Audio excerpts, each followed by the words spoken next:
there are key issues that impact every Delawarean in this state. And so this was the first moment that made me realize the importance of being involved, where there's legislation that occurs every day, whether you like it or not, whether you know it or not. I was just about to say, whether you even know it or not. Yeah, whether you like it, care about it, know it, there is legislation that impacts you and your family.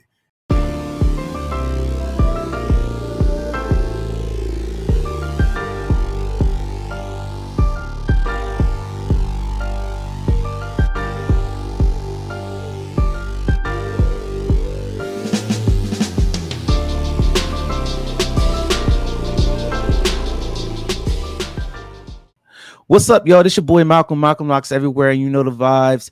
Today, we got the Principal Protocol, where we are talking about business, entrepreneurship, technology, esports, and sometimes politics. And the handsome young man that is next to me is my guy. My guy, he has been making waves in Delaware, doing philanthropy, helping out the youth. He's director of housing for a stint. Done all kinds of stuff here in the great state of Delaware. My guy, Eugene Young. Gene, what's good? Thank you for giving me some time, brother. Hey, man, I'm thankful for the opportunity. I'm thankful to be here. I'm thankful for the opportunity to connect. I'm just excited about everything. So yeah, let's do it. Let's dive right into it. So, absolutely. Eugene, who are you? Tell the folks who you are. Who is Eugene Young Jr.?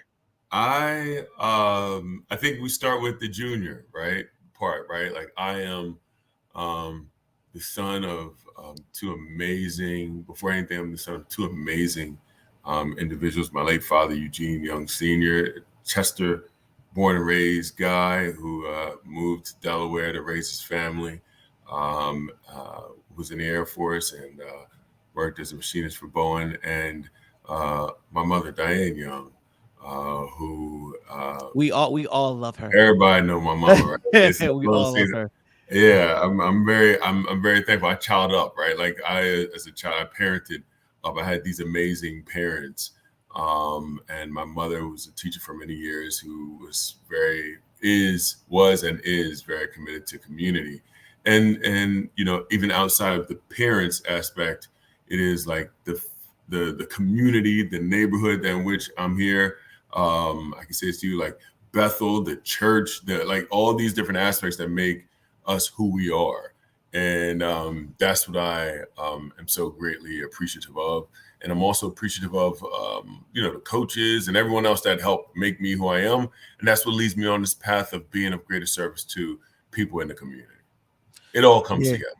Oh, 100%. What were some, if you could, what were some of those initial, like those early on experiences that kind of really pushed you into this life of giving back, because you've been giving back for such a long time? What were some of those early experiences that kind of put you on that trajectory? Or is it like one specific thing that was like, oh, this is what I need to do for the rest of forever? Yeah, so it's interesting. It's a variety of different touch points, right? It's as I said before, it's the family. It always kind of like starts inside the home, but then it's outside the home. It's having a neighbor, is Mike Dorsey, who works still to this day, works for a licensed inspector for the city of Wilmington. It was like a second father of mine. It was Christopher Novak, who was my teacher, who was another. Like, I feel like as we grow and we get older, like for me, I can say this for me, I had, my father's most amazing man in my opinion, walk planet Earth. I think my dad, I think the world of my late father. But underneath my father, there are these like other individuals that have really shaped my life, right? One is Mike Dorsey, another is Christopher Novak, my 7th and 8th grade social studies teacher at my school, who really shaped me into understanding government and getting me started wanting to get involved in all that, right? Then it was my coach, Lee Sibley, who was at high school, and Bill Harmon in high school. It was my coaches from college, Randy Monroe, who's the president of the university, a fellow Alpha of yours. His name is Freeman Rabowski. Oh yeah. And so it's all these people along the way, right? Mm. There's Cory Booker, all these individuals that have like sincerely changed my life. Even going back to Bethel's, they used to have this thing called the Thursday Club at Bethel years ago. They still do. They still do. They still have the Thursday Club. They used to have the Thursday Club, and so this is when they first started the Thursday Club. Like, and they had the Thursday Club, and they had a bunch of people come in and talk and provide some insight. We went on different events, things like that. It's all these different aspects of my life that create me and bring me here to where I am right now, where it's this greater conversation of how to kind of give back to a community that's given so much to me. And that comes in a variety of ways. And in particular, that comes through connecting with families, being of service to others, and finding ways to support others. You mentioned something real key, and before we go to the next thing, I don't want to miss this. You talked about men who helped to shape your future. Just talk about how important that is to our future generation and how important that was to you. Absolutely. Like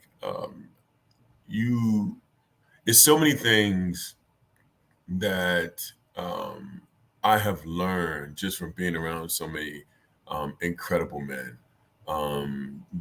It's this aspect of it's the bare basic things of, man, when someone steps in the room, you stand up, you greet them, you shake their hand, you look them square in the eye, right?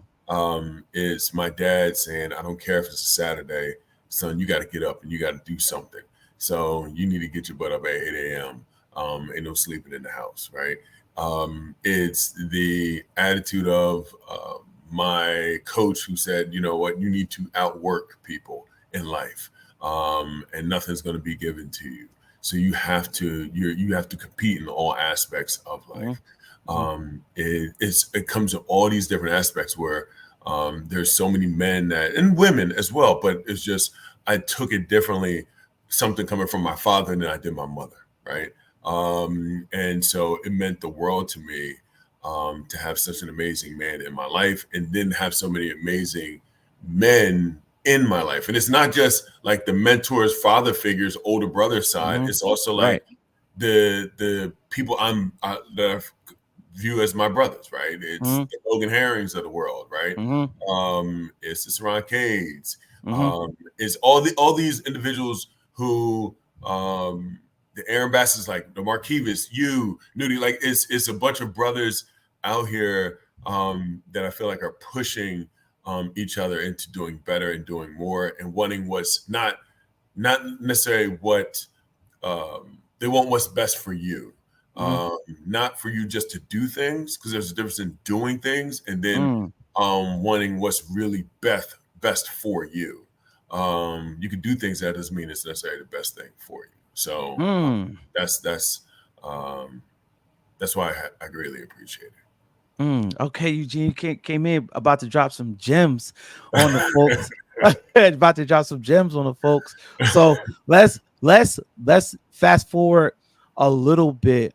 You and Logan are extremely good friends, best friends, right? And you guys just did so many things for the community. Talk about some of those things that you guys did for the community. And I know a lot of that was prior to you starting to really dive a little bit deeper into politics. Talk about some of those things that you guys did early on in your career that really helped to shape where you are right now. I would say, I am running for Congress right now, right? I'm running for U.S. Congress. There is no Eugene Young running for Congress without Logan Herring, without his older brother, Shannon Watson, who's like a brother of mine, right? And in particular, there's no Eugene Young running for Congress or being of service in this way if it were not for Delaware Elite, which we started almost 20 years ago.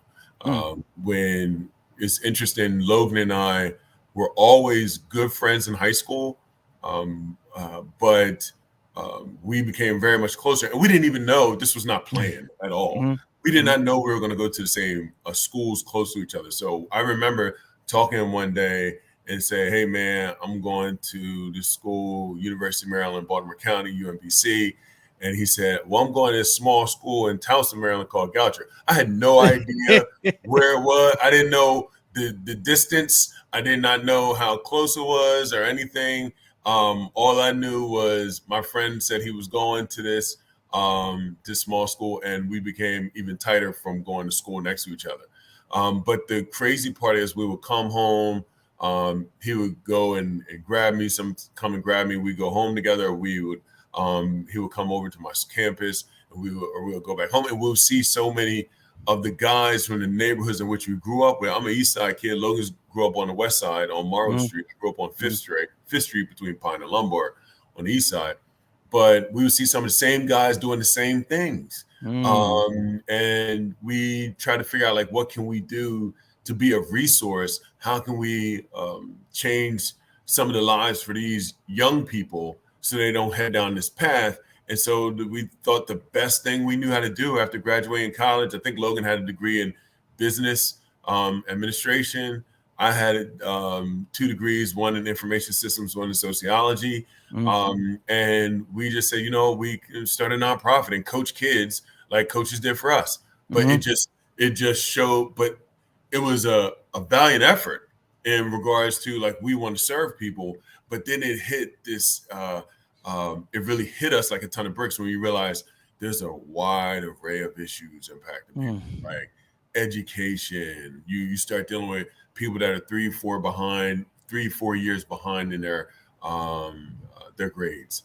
You find people that are struggling. Parents are struggling with addiction. You find kids that don't have the supports at home to have food on the table. All these, like, basic things that one needs to be successful, and you recognize how important it is. I'll say this, like, I remember yelling at a kid, and because he was supposed to run hard, he wasn't running hard. I could tell he wasn't running hard. And this kid was like the fastest kid. And they know I'm tough. I was always like tough. I was the tough coach, so to speak. Right. And I remember yelling at this kid, and I remember Logan pulling him to his side, and talking to him. And this is during the summer months. And it's right when summer starts. And he's almost in tears with Logan because he says, I can't run because I'm starving. I haven't eaten all day. I don't have school. So I haven't eaten anything all day. Right. And so you recognize, like, with him being out of school now, these are meals in which this young man doesn't even have. So people depending on school for meals, right? You see all these different things firsthand. You see, like, I tell the story all the time. 2010, a family, mother and her son came to our practice, and we're friends with the mother, and the son was one of our guys. And they left the practice. We go home. About 2 hours later, I get a call saying, "Hey, man, you need to check on his family. Come to find out, they suffered a home invasion. She was killed, and he was shot. She was killed in front of him." And so, like, how do you provide the supports for a young man going through something like that? So for me, it was Delaware Elite. It informed us it did 2 things. It informed us to really see, like, what is going on at these variety of different touch points, from school to community to inside like the household, to the importance of fathers, the importance of mothers, importance of quality teachers, all these different things. It informs us. And then also, you're still running an organization. So it teaches you, man, I got to be here on time. Man, I got to be ready to go because these kids are dependent on me. Man, I have to make sure that we're getting out proper information for the families, because we're dealing with their most prized possessions, their children. So we go to college tours, and we're in a 15-passenger van bus, 15-passenger van to Memphis, Tennessee, for like an 18-hour ride, 17-hour ride. We're going down to Cocoa Beach, Florida, with a bunch of kids. Like, you just recognize, like, the importance of parent-teacher conferences. I've been to many my kids would still need to be in school probably another 5 to 6 years before I have gone to more of their parent-teacher conferences than I've gone to kids from Delaware Elite. So Wow. that's and so it brings all these pieces together. And so that's where Logan and I, we've cried together. Mm-hmm. We've had amazing moments together. We've damn near fought and having deep arguments with each other because he and I are totally different. Let's be very clear. We're in personality. You cannot find more different people. And so me, Logan, and his brother Shannon, we get huge arguments, the whole thing. But it's at the end of the day, it's about serving people, and that's what matters the most. And serving people is definitely what you did with Delaware Elite. I've heard many stories about your guys' days at Delaware Elite, and just seeing the things that you did at Delaware Elite. Literally, you took all of those skills, one as being a mentor and father figure to so many youth that came through Delaware Elite. You took that, like I said, the entrepreneurship and mentorship, and you transferred that into a world of, politics, right? So how did that experience help you to shape your landscape moving forward into, this life of politics that you've been having for some time now? Yeah, so it very much helped me because it informed. So I believe policy should be informed by what's going on within community, right? So you work with community, you work in community, you do direct programming, and you're seeing all these different things, and you're seeing the gaps when it comes to policy, right? You're seeing how a kid makes a stupid decision when he's 13 and he's paying for it when he's 23, 28, 30, 40, 50, so on and so forth, right? You see how a parent who wants to do the right thing and re-enter back to society, but like even on their first day back home, they have no driver's license, they have no information. So like they're starting literally from behind the 8 ball, right? And then they have there's this expectation, like, how are you going to feed yourself? How are you going to like put food on the table? And so if you don't have said opportunities where you have your paperwork, you're ready to go, oftentimes it's so easy to get back into the same things that you were doing beforehand, right? And so it informed the policy. And so that's what led me into working in the Delaware General Assembly as a legislative aide. It informed me into, I ended up working for Senator Booker, then Mayor Booker, now Senator Booker. It really ended up changing my life. And so it made me press on, here are certain remedies for some of the issues that are impacting the community, because it cannot, here's a part about this, and I say this to someone that's run multiple nonprofits, created nonprofits, co-founded nonprofits. It cannot solely be done by nonprofit organizations. That's a fact. And by time, in many cases, there's nonprofit agencies that do amazing work. But by time, just the way that they're built and created, by time nonprofits get to people, it's already late in many cases.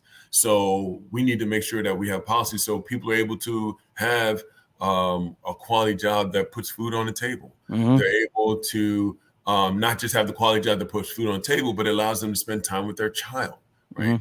Because the next question that oftentimes will come up is,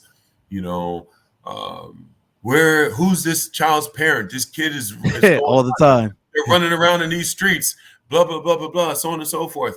And then come to find out mom is working or dad is working 3 jobs, and they have 2 shifts. And so they're not able to spend as much time with that child when they come home, and because they don't get home till late, or they're not able to read to their child at night. I am very fortunate. My wife, I married up, be very real about that. I married up. I have a wife that makes sure either I or my kids like when my wife does it more, but we read to our children every night. Every night. We read to our kids every night. If you have a job where, if you're in a situation where you're working and you're making $10, $11, $12 an hour, and you're going to have 2 jobs, it puts you in a situation where you can't be there for your family. And so then that deteriorates family. So all of these things are interconnected. And so that's 100%. why it's so important to talk about issues of policy and how they impact our community. And that's what's led me into this run for U.S. Congress. Oh man, that was a great answer, actually, really good. I want to go back to that. So you were a Delaware, and see, you say it so lightly. Cory Booker is like a phenomenal human being. He's a phenomenal human being. Talk about that experience, and I want to start jumping into some other stuff. Talk about that experience as you being a Delaware legislative aide, and then also talk about that experience with Cory Booker, right? Because I know that had a lot to do with shaping the things that you're doing right now. Just talk about that experience, and let us know how that shaped you for your future. Sure. So I'll start with the earlier point. So I initially became a legislative aide. I worked for two state representatives. One is Stephanie T. Bolden. Oh, yes. And the other is Helene Keeley. So I had the pleasure of working for both of them. And it was a eye-opening experience because that's when I first realized how impactful our state legislature is. So every Tuesday, Wednesday, Thursday, from almost January to June when they're in session, there are key issues that impact every Delawarean in this state. And so this was the first moment that made me realize the importance of being involved, where there's legislation that occurs every day, whether you like it or not, whether you know it or not. I was just about to say whether you even know it or not. Yeah, whether you like it, care about it, know it. There is legislation that impacts you and your family. It impacts you at the education, from a level of education for your children. It can impact just the base. Even if you're in city woman, your sidewalks, your streets, your roads, everything, taxes, you name it. Your quality of water that you drink, all these different things. All these things are so critical and important, and it happens every Tuesday, Wednesday, Thursday down in Legislative Hall from January to June 30th. And so that's what really opened me up to it. And I had the pleasure of working for Helene Keeley when we helped put together legislation around reforming payday lending in Delaware, which is a big deal because, oftentimes you'll have people that'll go in and try to get a $200 loan, and that $200 loan through the raising of interest rates and certain fees will end up being $400 or $500 that you have to pay back over time. So it's working on these issues. And then that's what led me into working for Senator Booker. I worked with him. I started working with him in 2013, left in 2015. And it was incredible. So you guys know how hard it is to get subscribers on YouTube, and that's exactly what I'm trying to do. I'm trying to get more subscribers on YouTube. So if you're watching this podcast, just take a moment, go to Malcolm Locks on YouTube and go subscribe. Just go ahead and hit that bell over at YouTube and subscribe. You'll be able to see this podcast, all my gaming stuff, all my conversations, and so much more on my YouTube. So all I need you to do is just go and subscribe. Hit that little button. I will greatly appreciate it if you did. Thanks. There's no other way. I was with him every day of my life for the most part for 2 years. And it was absolutely incredible. It taught me a great deal about leadership. More importantly, it taught me about how you have to be who you say you are. Like being true to yourself. That's one of the biggest things I appreciate about Senator Booker. Like, oftentimes people will say, is he really this person? Does he really care all the time? Does he really care about people? Does he really care about animals? Like, this is really who he is. Like, I've been with him, and I'll be with him at day will start at 6 a.m. and it won't end until 11 o'clock at night, where no one's around except for me, him, and maybe the detective at the time. And he doesn't have to answer the text. He doesn't have to answer a call, but he does. And he follows up with everyone. He's always one of the greatest things. There's a lot of things I've learned from him, but one is that how he consumes information. He's always reading, always learning, always trying to gain perspective. And that is one thing I will always take with me. This man, no matter what he's doing, he's trying to learn. And he's in the way he engages people. Everyone treats everyone with love, care, and kindness, regardless of who they are. And then the third thing is how he believes in developing people. One of the greatest things that he's ever done for me is, he said this to me when I was interested in getting involved in politics. He said, I can't give you anything that's going to make you some amazing politician, but what I can do is make sure you'll never be nervous to be in a meeting again for the rest of your life. And I didn't know what that meant. And he said, you know what? Every meeting I'm in, I want you to be there, and I want you to be, and you should contribute. You have something to bring to the table. And it changed my life, man. So whether we had dinner once with the co-CEO of Whole Foods at the time in California, to whether we're having a community meeting in Newark, to anything in between, I was always involved and engaged along in this process. And that meant a lot for the almost 31-year-old Eugene, right? And so it was transformative. And I was able to take a lot of those skills and add them. You try to add certain things that you see that can be useful to you. Right. And I was able to do that and add them to my skill set and the way I connect with people, and try to keep learning day in and day out. It's him and the president of my university, Freeman Rabowski, that really pushed on this aspect of just learning all the time. Right. And recognizing, whether it's through reading, through podcasts, through audiobooks, through good conversations with experts. So life is about learning. It's interesting you say that, because I always say all the time, and this is through my understanding of life, is that your life is a process of life is nothing but a constant process of getting your stuff together all the time, constantly getting your stuff together. And I actually think that reading is starting to become a lost art, especially because we have so much access to information. And we're on a video podcast right now, so reading is fundamental to moving forward in terms of your learning. And I remember so I went to Seton Hall back in the day, so I remember seeing, like, when it was snow outside, I remember seeing Cory outside shoveling snow with the folks. And when sometimes people had these conversations about, like, politicians are this and that in a negative light, but then there's some people out here who really out here and they are doing what they say that they do. And from any time that I've ever interacted with Cory,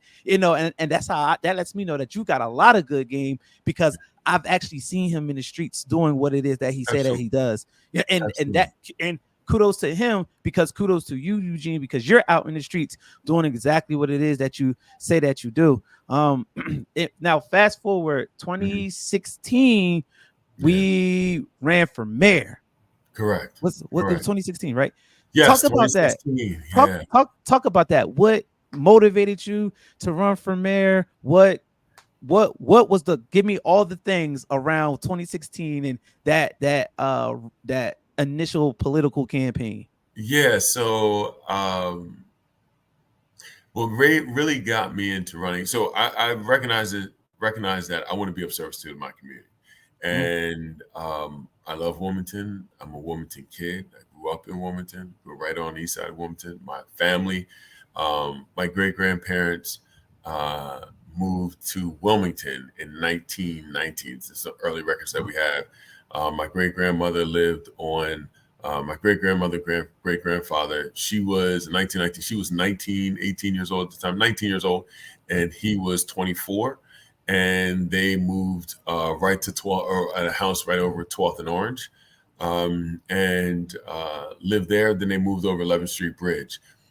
So my roots are very much tied to Wilmington. And so for me, I wanted to be of service to this city that I love so dearly. And so it led me into running for mayor. I ended up being in a situation where, it was other candidates. It was 8 of us, I believe, in total. I came up second, 234 votes short, but it was an amazing race. We were able to talk about a lot of issues that were impacting the city, present our plans. And another part of it is, when you run for office, it's like a interview process. So you are constantly in this interview process where people are day in and day out. The same thing I'm doing, the same thing right now with Congress. Like, people are interviewing me day in and day out to see if I'm the best person to focus on these issues. And they're looking at my resume of what I've done, my plans as to what where we should be going, and then what does the future look like, and how I paint that picture. And so we were able to do a great job of this in 2016, and we came up a little short, but it was a mass movement essentially that was created from that race. A lot of people got more involved and engaged in politics because of it, and recognizing that I'm very real with myself, and my wife is real with me as well. So I recognize the fact that I'm not the greatest thing since sliced bread, right? I recognize that if there is someone who have given the same resources that I had, would have done better in that race. And so the key is, how do we make sure we find these individuals and that they feel like, you know what, I can do this. I can run for office. I don't have to be ridiculously wealthy in order to do this, or I don't have to have a specific last name. You can do it, and you can provide said service for a community, because that's what we want. We want better Democrats. We want better Republicans, better independents. We want better all the way around when it comes to serving the people of our state. And so for me, this is what kind of like launched me into like even working more with a lot of our young people so that they can go and achieve those dreams that they may have as well. So that's actually perfect segue. You talked about that groundswell and that movement, right? So two things. Well, one thing before I get to the next thing, talk about and go, if you can, kind of go in depth about it. Why is it so? Because Delaware is such an interesting place when it comes to politics. In my mind, more interesting than any other state that exists in this nation, right? Yeah. Why is it so? I tell people all the time, it's so critically important. And as you were talking about policy, it's so critically important to be engaged on a state and local level when it comes to understanding what your politicians are doing every single day. Why is it so critical for Black people to participate in voting, whether it be in the primary voting or in general election? Why is it so critical for Black people to be a part of this?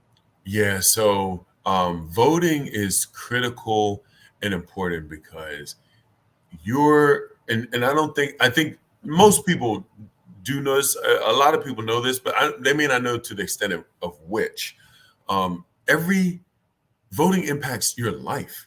Like it is who you put in office and represents you will impact everything from your school board, the type of education your child receives, to city council, to certain areas around locals, municipal taxes, water rate increases, and things of that nature.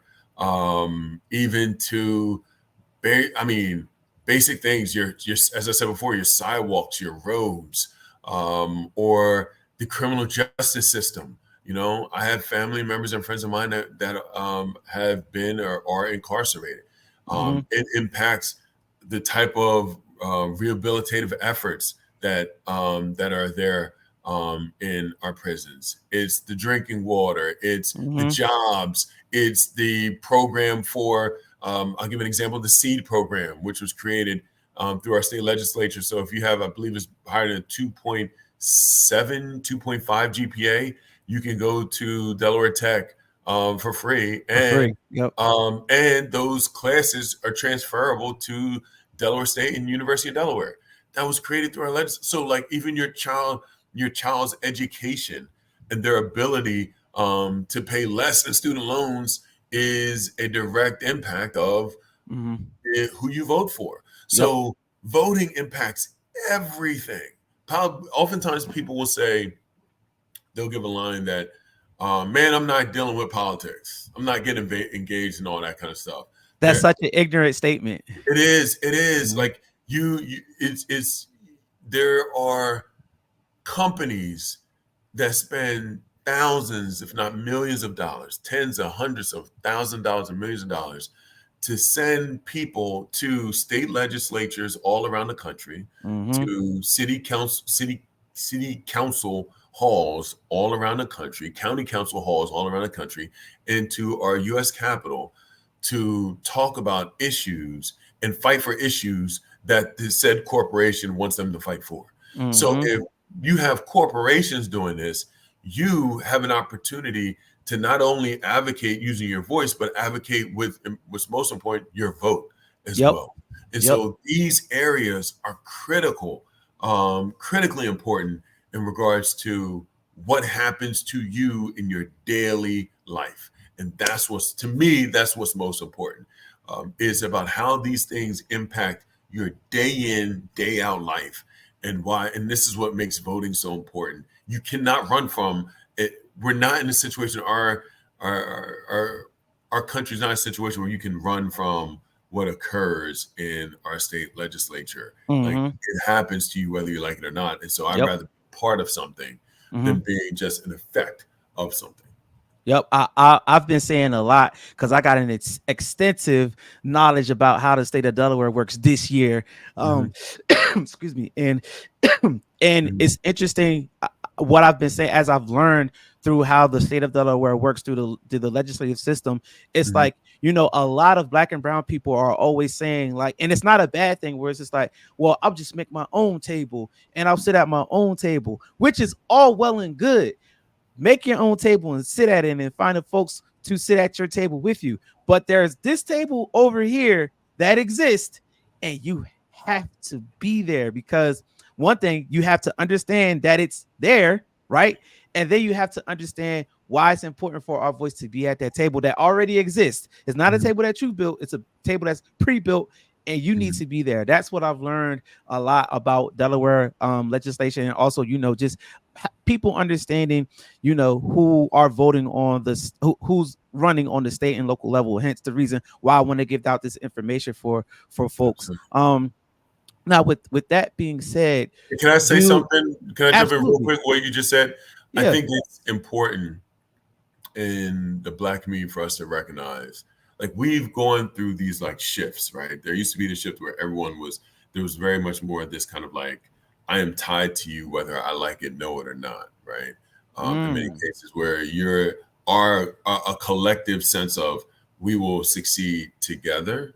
But I think we as a collective body have gone into more of this singular aspect of I'm in my silo. I'm getting mine. You just got to go out here and get yours. What happens with your family doesn't happen to mine. And I call BS on it. Because you can't, you cannot, we can do as best we can. I have, you know, I'm thankful. I have a family. I have an amazing wife and 2 beautiful children. I recognize the fact that what my child, well, I can do everything I want with my child in our house. Like, we can raise an amazing daughter, amazing son that's going to do great things. But I cannot. I have to make sure this world is that much better. This community is even that much stronger, because I cannot predict who my child's going to run into. And oftentimes it'll be many of the individuals, and this is not just a Black thing, this is many communities, but oftentimes it's this conversation of, you know, we got ours, you just got to get yours. But you cannot. The greatest thing I've learned since being in being a parent is I don't have full control over the children that my kids will run into. Mm-hmm. And I cannot, I don't think when my daughter is an adult, she's going to be comfortable with me arranging a marriage for her. So if that's the case, then I need to do as best as I can to make sure that that the 8-year-olds out here are able to get a quality of education regardless of where you live, because I have no idea who my daughter may end up marrying. Right? That's the realness of it. I have no idea who my son is going to run into. And so with that said, it pushes me forward in saying, well, with this being the case, then I got to do as best as I can, because I want to make sure that whomever they run into, that their lives are that much better, and that their families are strong, because you take on families. When I married my wife, she took on my family, for better or for worse. When she married me, she took on my family, for better or for worse. So like these this different aspect of it that I think that we need to take account of, the fact that we are tied to one another. No, my mother used to tell me, no man just lives on an island. It can live on an island. You can't do it alone. You need people. And I think a major part of that is understanding the fact that I've got to make it better for not just myself, but also my children and my grandchildren moving forward. That's powerful. That's powerful, because we do tend to be in these silos, and we stay in these silos, and we don't come out of these silos. Whereas if we did, the greater good would be much, much, much, much better, right? And now, with that being said, I want to have like a kind of like a educative moment. You are running for Congress, so there's too many people out here who just don't know that they don't know. What exactly does a congressman do? What exactly, once you potentially be in that office, what are you doing? Let the people know. So every state has 2 U.S. senators, and depending on their population, you get an allotment of congressional people, right? And so our state, we have 1. There's some other states that have 1 as well. We probably, maybe next census, probably in 2030, we might get 2. We may get 2 because we have. Might get 2. We may get 2 because we have so many people. We have so much exponential growth in our state. Like, people are moving here by the boatloads and the busloads. So we may get 2. But the way it is Congress is set to direct representation of the people. And so they represent their districts. And what you do is you will go down into Capitol Hill, down in DC, and you'll talk about, and more importantly, write legislation around issues that matter for Delawareans, but it impacts the entire nation. And so you focus on policy. You focus on like key issue areas, being a voice to key issue areas from your state. You'll work on different committees. So oftentimes it is legislation that a congressperson will bring up that may end up being passed in Congress and passed in the U.S. Senate and signed by our president, which ends up becoming, ends up becoming law for the land.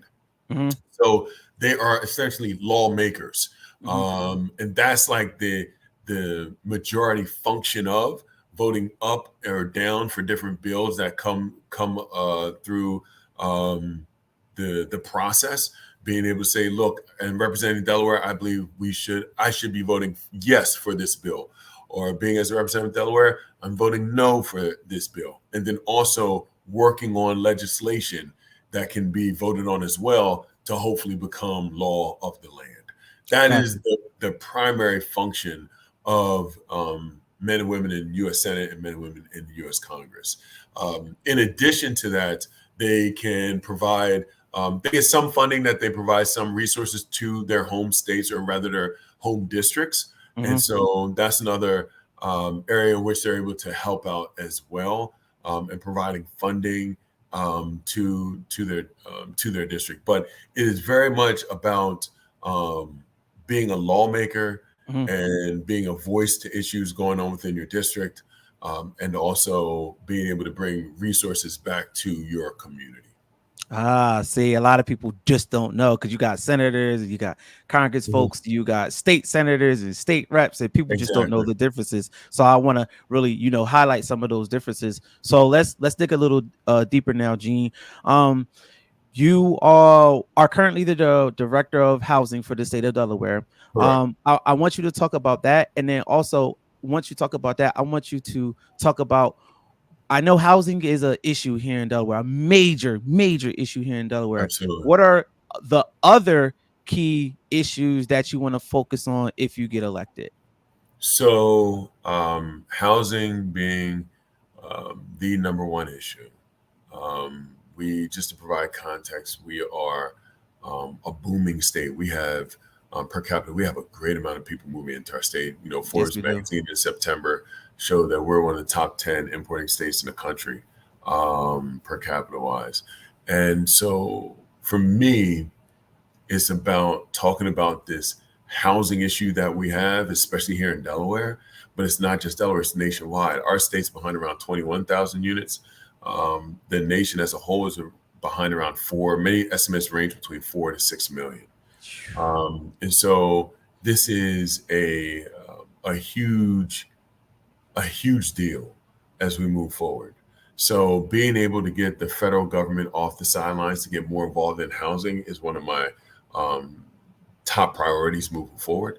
Second is around healthcare. Healthcare is such a critical issue right now. 60% of all the people that end up filing for bankruptcy do it because of healthcare related costs. That's a lot. That is a lot. That's an astronomical number, actually. Absolutely. So when you think about it, but think about it in terms of like just everyday conversations that we have with people. So how many times because this podcast is about entrepreneurship. So how many times 100%. how many times will you talk to someone and they'll say, Stop. Hold on 1 second. Yes, I'm absolutely shooting a commercial in the middle of my podcast. That's exactly what I'm doing. But you guys know Elon Musk is over there tripping over at Twitter. So what did Instagram do?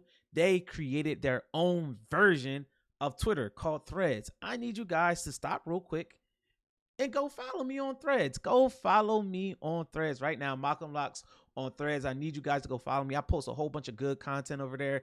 Of course, gaming, business, entrepreneurship, and of course, artificial intelligence news over on my Thread. So, yes, once again, I'm shooting my own commercial in the middle of my own podcast. But hey, it is what it is, right? So, yeah, go follow me on Threads.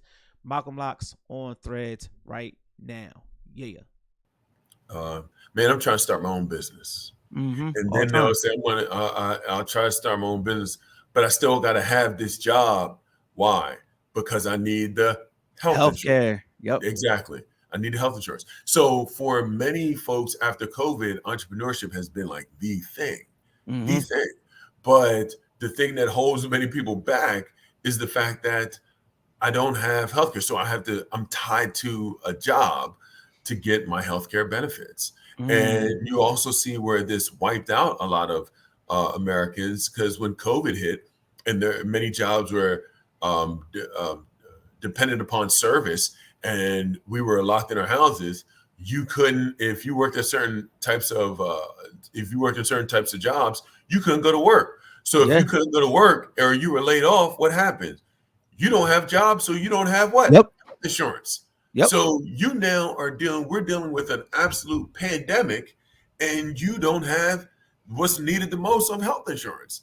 So these are things that have been exposed recently and how I think that we need some type of coverage so that people, I would be open to a universal coverage system, single payer, something better than what we have right now. Because right now, healthcare prices are going through the roof. And people are not making enough to be able to take on a lot of the added costs that are coming down the pipeline. So this is why it's so important. So it's housing, healthcare, and then it's around economic development.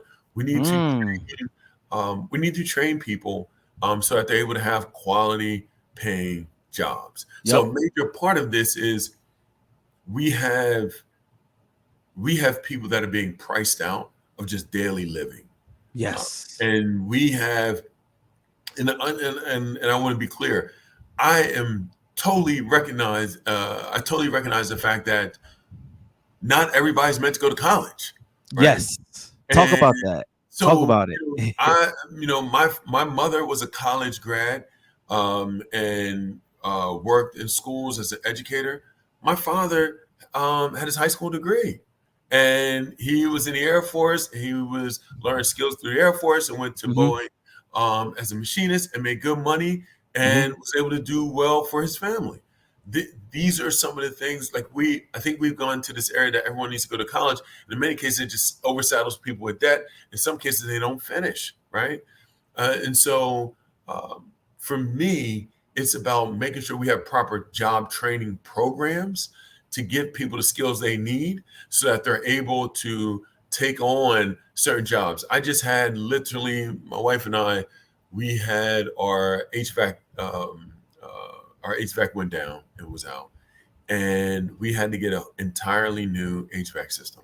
Let me Mm. tell you, let me tell you, it was so expensive. I thought about, am I doing the right thing after these guys came in and they installed my HVAC system, and it's crazy because you pay such an astronomical amount for this installation, and it only happens in a few hours, and they're gone, and you're still stuck with this bill, this large ass bill. And I told someone the other day, like I was even thinking about like this should be a longer process if it's going to cost this much, right? Like it should be, you should be working on this for like a month or something if it's going to be costing this much money. So, but it's crazy. But these gentlemen are paid very well. Yes, they are. Electricians are paid very well, and Hmm. we need more of them if we're going to talk Hmm. about issues around housing and the creation of more housing for our country and our state. We need to have more programs that are working with many individuals to make sure they're properly trained, not just for the jobs that are here, because a major part of it is the better trained you are, the better trained community you have, the more businesses want to come to your community because you have Yep. a better trained workforce. And Yep. so it's all tied to one another. And so for me, it's making sure that that we're properly trained as we move ahead. Yeah, you touching on a lot of key points because recently I was having a conversation around upskilling and Mhm. how a lot of the older generation are starting to phase out of the workforce Mhm. because, and I know that's not necessarily a trade conversation, but in terms of like just not simple, but upskilling Mhm. the older workforce so that they could still remain productive citizens of society. And then Mhm. also with the younger generation, with the trades, and also having access to certifications. I'm big in Yeah. tech, Gene. So Yeah. I know a certification in tech could literally change the trajectory of, somebody's career path. So this whole matter of fact, if you could talk about why workforce development is so critical, and actually why does workforce development in these skills, why do they need to start younger? Because a lot of people are starting to have conversations around, oh well, this stuff, these kids need to be exposed at 5th grade, 6th grade, Yeah. 7th grade, as outside of just them going to like a Vo Tech high school. Just talk about how critical workforce development is and why is it so critical, especially if you're elected. What are some of the things that you might want to see implemented as these trades are shown to the younger generations? I think it is always a good thing to have options, Right. right? I think options are always important. And I think it's good to put different options on the table for young people because some young people will know early what their Mm-hmm. thing is, right? Mm-hmm. I knew early from playing basketball that basketball was going to be, I didn't know where it was going to take me, but I knew basketball was going to be part of my life. Mm-hmm. As it and it has been, it still is, right? And so, or I knew when, as I said earlier, with my social studies teacher, I knew I loved social studies. And I knew there was something there, and it has very much been a part of informing me in the work that I do now. I think it's also important for us to recognize that we need to put a lot more in front of our children so that they're able to dabble and they're able to Mm-hmm. get an idea of what may be their thing, so to speak. And in many cases, once they find out, many will just take off because they realize like, this is my thing. This is what I love to do. How many conversations have you had with someone and they'll say at an early age, I want to be a doctor. That's all I want to do. And some of them end up going out and doing said thing. Yep. But we need to be able to have young people be able to say, you know what, I want to do esports, or I want to do this, or I love computers. I love this, or I love that. Exposing young people to many of these different opportunities is a huge and important issue as we move forward. Agree, 100% agree. Now we talk like about economic development, small business, and having entrepreneurship in the state of Delaware. How critical is that to economic development, and what are some of the things that you would like to see, implemented to support small businesses and entrepreneurs throughout the state? Sure. So I think the first thing is on the healthcare side, because if you have better healthcare, it'll allow more people to jump into space and not worry about I have to hold on to my 9 to 5 that I may hate right now because I'm solely there just for healthcare related cost. Two is we need to provide more supports and better programming to entrepreneurs. One is so in this bucket, we have to make sure that people know when it comes to back office supports. Many times, navigating government can be an incredibly frustrating maze, right? And if I want to start this organization, what kind of processes, what type of paperwork, how do I become a MBE or DBE with the Very federal important. How do I get connected with getting on lists to do work as a contractor with the federal government or state government? People need to know these different things, because oftentimes when you don't know, it puts you in a situation where you are losing out on opportunities, essentially money, because you don't know of the different options that are available to you. And so it's important that people are understanding of the back office supports, where there's capital available, how to get certain supports, programs that help people at an early age, train them in running their own business. So these are all kind of things that we have to focus on, creating more hubs that encourage entrepreneurship. These things are critical and important.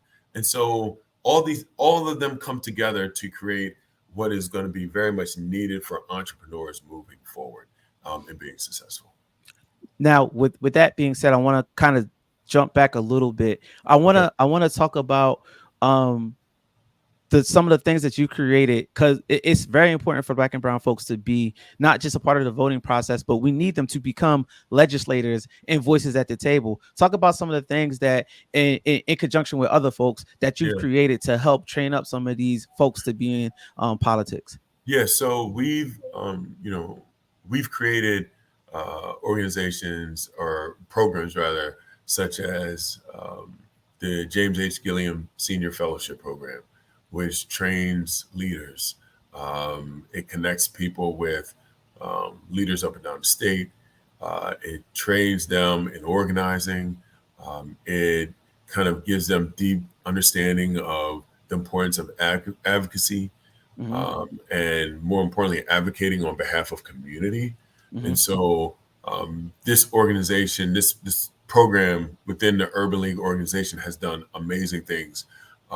We've been able to get a lot of incredibly talented people who are now, oh my gosh, Marquivas Gideon is one of them. We have, CJ Bell, State Senator Marie Pinckney, Representative Medina Wilson Anton. Oh man, there's a great group of just individuals. Tia Pope over at the warehouse.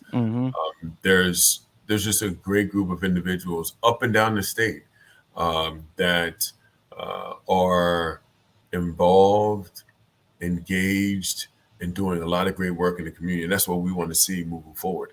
How do we get more people involved and engaged in the process? And how do we help them along the way? Delaware is a small state. We just crossed over 1 million people not too long ago.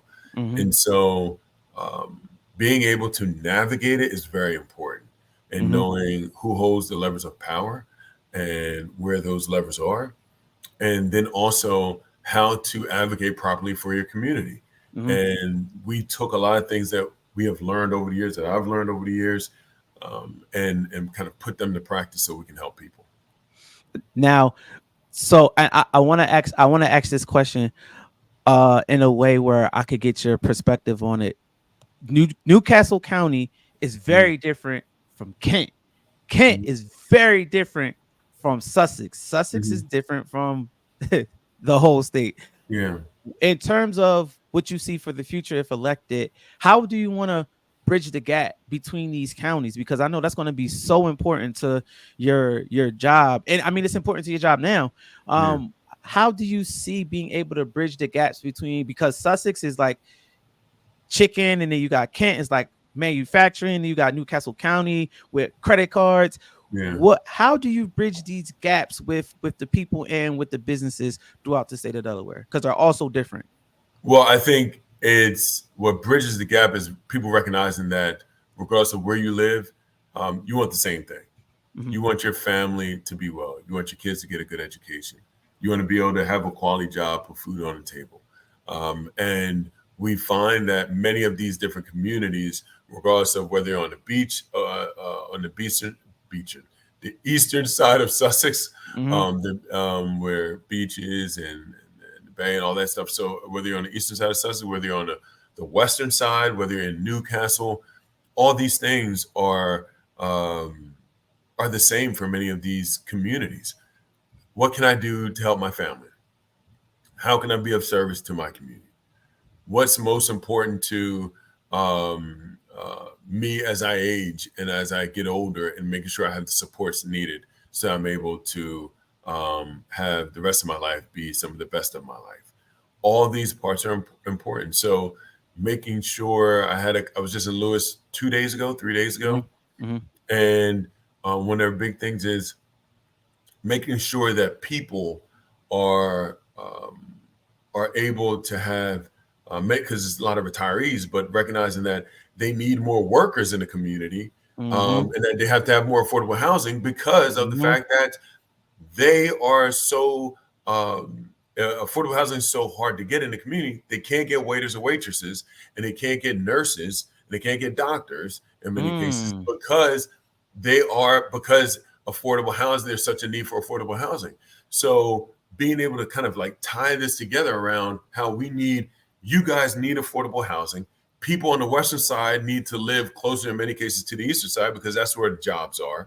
Like, we're all interconnected in this, even though in many cases you may say, hey, Sussex, Newcastle, Kent, but we're very much all tied together. I mean, you think about it.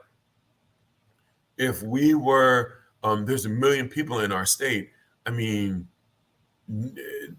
if we were in a borough of New York, I think Brooklyn has maybe 4 million, 3 million people.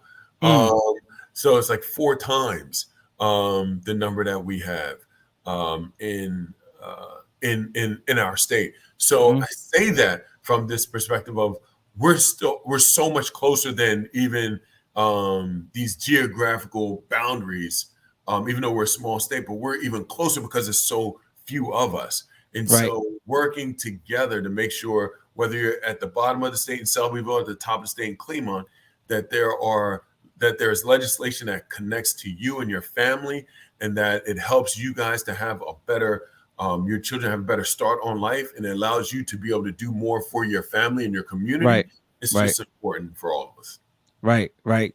So Eugene Young, tell the folks why they need to be voting for Eugene Young for Congress. Tell the folks, let them know this your time to shine. This is the time to shine. So I would say this: I am honored for this opportunity to run. Number one, I take this very seriously to talk about issues that are impacting the people of our state. 2 is I ask that you look at not what I am doing, but what I have done. I've been doing this now for 20 years in this community. I have given my adult life to serving our state. And I look for this as being an extension of that service to continue to find more ways to be of even greater service to a state that I love and my family has called home since 1919. So what brings me here is this aspect of service and recognizing that this is a moment in time where I'm all in working in our Congress to find more ways to help the people of our state. That's what matters. I want everyone to be able to live the quality life with them and their families and move forward. Okay, there you have it, folks. Eugene Young finally got my shout out to Aaron for her constantly staying on top of me. Shout out to Aaron. I know you need folks. I know you need people. I know you need all the things, right? So go ahead, plug it. Where are people volunteering? Where are people donating? Where do they all need to go? I would say this. I would say, please, please, please.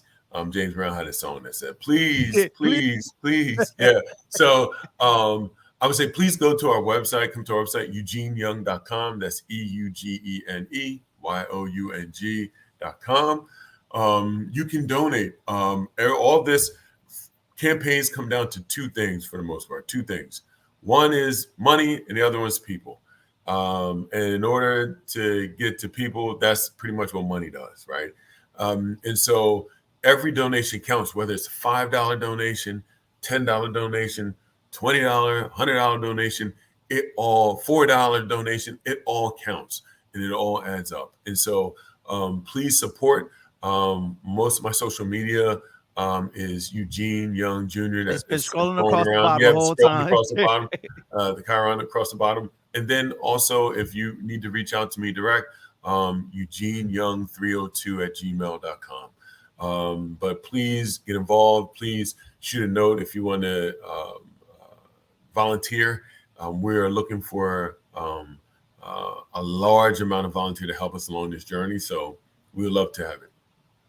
There you go, folks. My guy, Mr. Eugene Young, is running for Congress here in the state of Delaware. So for everybody who's listening, please do your research, not just on Eugene, but on everybody who's going to be running, because we want everybody to make the most informed decision as possible when they're going to the voting polls. Hence the reason why I'm doing this. So please go do your research, go understand the people who align with your best interest, and then make an informed decision on who it is that you're trying to get elected. So shout out to Mr. Eugene Young. Thank you for giving me some of your time on the principal protocol. And yeah, that's it. We out of here. We out.